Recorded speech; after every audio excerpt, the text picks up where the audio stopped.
हरे भरे जंगल में सुबह की सुनहरी रोशनी फैल रही थी।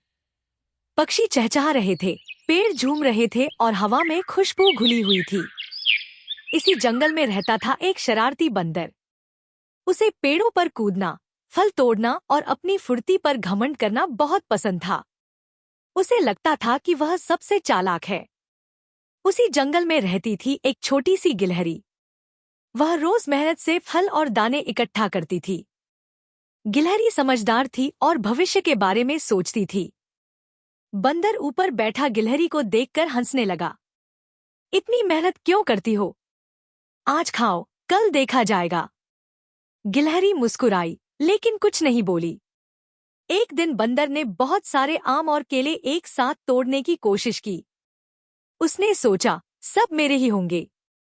लेकिन वह जिस डाल पर खड़ा था, वह बहुत पतली थी।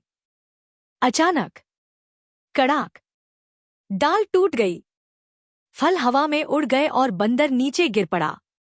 गिलहरी पास आई और बोली, लालच अच्छा नहीं होता। थोड़ा थोड़ा और समझदारी से लेना चाहिए। लेकिन बंदर ने उसकी बात अनसुनी कर दी। अचानक आसमान काला हो गया।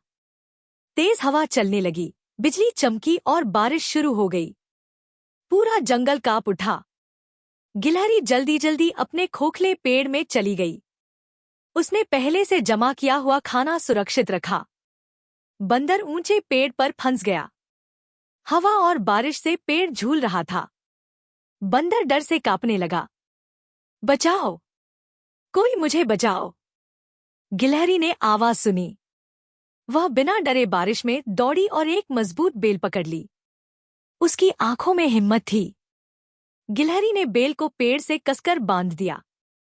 बंदर धीरे धीरे बेल पकड़कर नीचे उतरने लगा। बारिश अब हल्की हो रही थी। दोनों एक खोखले पेड़ के अंदर बैठ गए। बाहर बारिश हो रही थी, अंदर सुकून था। बंदर शर्मिंदा था। बंदर ने हाथ जोड़कर कहा, मुझे माफ कर दो, मैं गलत था। गिलहरी मुस्कुराई और बोली, गलती मान लेना ही समझदारी है। अगली सुबह जंगल फिर से चमक उठा। बंदर अब फल बांट रहा था, गिलहरी और दूसरे जानवरों के साथ। सब हंस रहे थे, खुश थे। सीख, लालच हमें मुश्किल में डाल सकता है, लेकिन समझदारी और दया हमें सुरक्षित रखती है।